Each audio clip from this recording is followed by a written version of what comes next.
Welcome to Session 6, Systems of Linear Equations. Today you will solve systems by substitution and elimination, classify systems by their number of solutions, and verify an ordered pair in both original equations.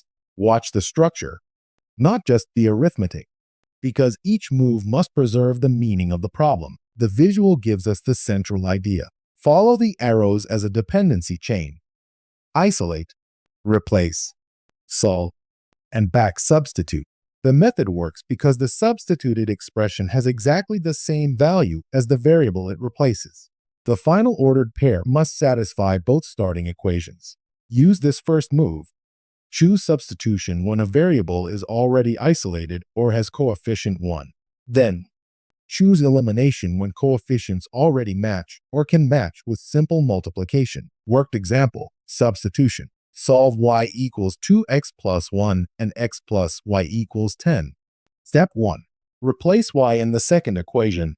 X plus 2x plus 1 equals 10. Step 2. Solve 3x plus 1 equals 10. X equals 3. Step 3.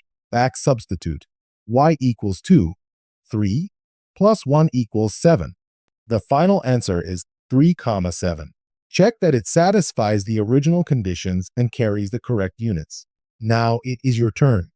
Solve x plus y equals 9 and xy equals 1. Pause, write each algebra step, and use the next 6 seconds to finish your solution.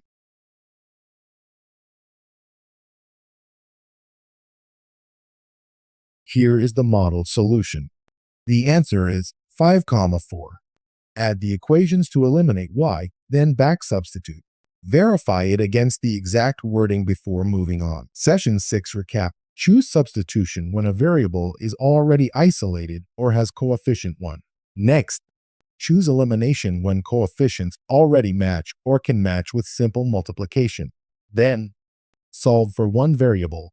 Then use an original equation to find the other. Finally, check the ordered pair in both equations and interpret it if units are present. A complete solution shows the reasoning, checks the result, and states what the answer means.